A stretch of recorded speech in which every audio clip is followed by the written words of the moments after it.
कि सुने जाने तोरा बिन नहीं जीवो सहबन दुख पिटब करे जावा जान हम मरिए न जइबोगे कि सुने जाने तोरा बिन नहीं जीवो सहबन दुख पिटब करे जावा जान हम फसरी लगइबोगे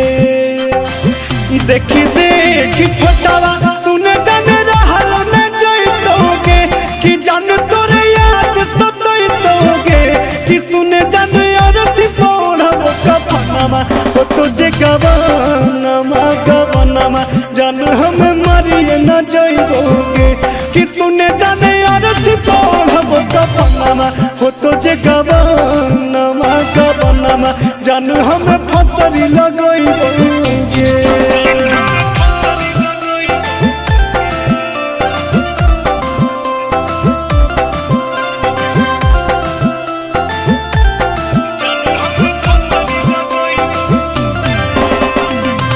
सपना दिखाई के छौड़ी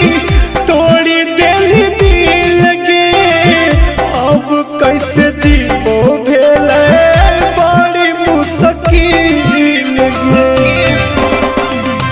रात दिन तोरे छौड़ी याद सताओगे तोरा बिना हमरा छौड़ी कुछ नहीं भावोगे हमार जिंदगी बर्बाद कइलीगे कि अपने आवाज कइलीगे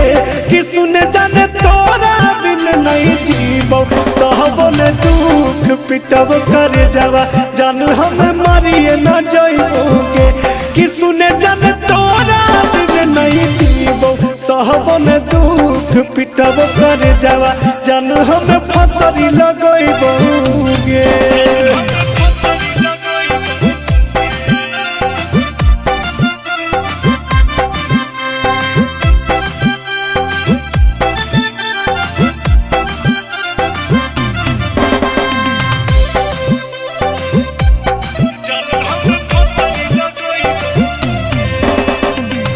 झूठा तोर कसम रहा झूठा रहा वादा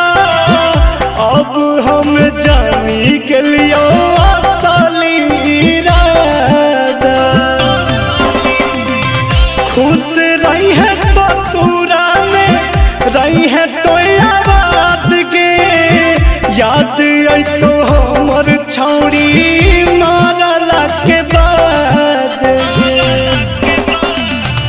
अनुज के नमवा छोड़ी मेहंदी लगइलीगे कि सोनू के अपन बनइलीगे कि सुने जाने तोरा बिन नहीं जीवो सहबन दुख पिटब करे जावा जान हम मरिए न जइबोगे कि सुने जाने तोरा बिन नहीं जीवो सहबन दुख पिटब करे जावा जान हम फसरी लगइबोगे।